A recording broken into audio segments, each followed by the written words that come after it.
Budget को house के अंदर बाकायदा पास किया गया। उसमें कहा गया था कि जितने भी प्रॉपर्टी 100 गज से कम की हैं उनकी प्रॉपर्टी टैक्स यानी कि संपत्ति कर माफ कर दिया जाए, उनसे कोई संपत्ति कर ना लिया जाए, और 100 गज से 500 गज तक की जो संपत्तियां हैं उनका संपत्ति कर प्रॉपर्टी टैक्स आधा यानी कि हाफ कर दिया जाए।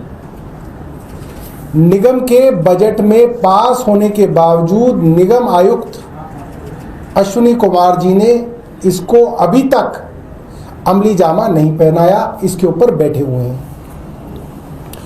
12,000 निगम कर्मचारियों को पक्का करने का प्रावधान बजट में किया गया, उसके ऊपर भी निगम आयुक्त अश्विनी कुमार बैठे हुए हैं।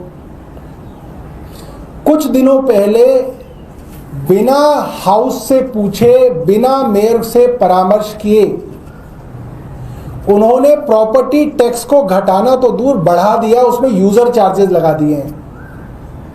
और ये यूजर चार्जेस जबरदस्ती लोगों से लिए जा रहे हैं। अगर यूजर चार्ज नहीं देंगे तो प्रॉपर्टी चार्ज जो है, प्रॉपर्टी टैक्स नहीं लिया जा रहा।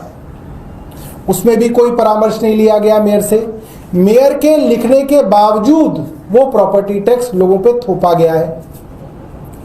और कल जिस तरीके से जो कमर्शियल लाइसेंस है उसकी फीस भी बिना मेयर के परामर्श के बढ़ा दी गई है। तो आज दिल्ली नगर निगम के मेयर महेश किच्ची जी ने केंद्र सरकार के केंद्रीय गृह मंत्री अमित शाह जी को पत्र लिखा है, क्योंकि कमिश्नर अश्विनी कुमार भारतीय जनता पार्टी के करीबी रहे हैं। भारतीय जनता पार्टी ने उन्हें हमेशा अच्छी अच्छी पोस्टिंग पे रखा है। तो उनसे यह निवेदन किया गया है कि आप अश्विनी कुमार को हटा दीजिए।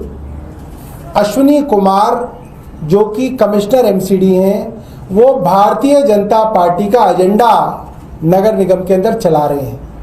मैं 2-3 दिन से देख रहा हूं भारतीय जनता पार्टी के प्रवक्ता अखबारों में बयान दे रहे हैं कि ये गलत हुआ। तो आम आदमी पार्टी भी कह रही है गलत हुआ, भारतीय जनता पार्टी भी कह रही है गलत हुआ, मगर भारतीय जनता पार्टी के चहेते कमिश्नर अश्विनी कुमार जो गलत हुआ उसको इंप्लीमेंट कर रहे हैं। तो अगर भारतीय जनता पार्टी की मिलीभगत नहीं है तो अश्विनी कुमार को तुरंत सस्पेंड किया जाए और उनकी जगह दूसरे कमिश्नर को लाया जाए। वरना यह बात साफ है दिल्ली वालों के लिए कि Ashwini Kumar MCD commissioner Bharatiya Janata party के इशारों पे, उनके एजेंडे पे काम कर रहे हैं। इसलिए ये पत्र माननीय गृह मंत्री अमित शाह जी को लिखा जाएगा और अमित शाह जी के तरफ से अगर कार्रवाई नहीं हुई तो हमारे चुने हुए पार्षद अपने तरीके से अश्विनी कुमार जी से अपना काम कराने की कोशिश करेंगे, फिर हम दूसरे तरीके अपनाएंगे। महेश जी, अगर आप 2 शब्दों में सिर्फ अपना बता दें। सभी को नमस्कार।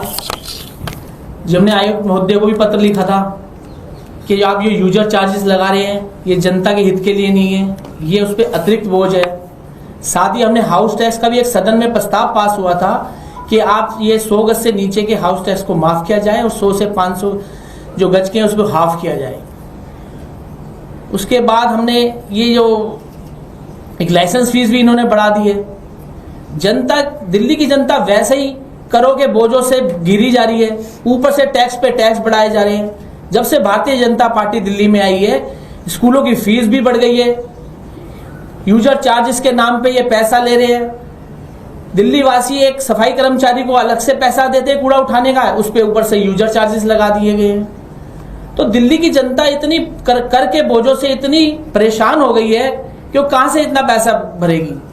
वैसे इतनी महंगाई की मार पड़ी है, हर चीज महंगी हो रही है। दिल्ली की जनता को भारतीय जनता पार्टी ने एक वादा किया था कि दिल्ली में जब उनकी सरकार आएगी तो प्रत्येक महिला को 2500 रुपए देंगे, वो भी उन्होंने नहीं दिए। गैस के सिलेंडर को 500 रुपए में दिया जाएगा और त्योहारों पे उनको माफ फ्री में दिया जाएगा, उनका वादा वो भी पूरा नहीं हुआ। आप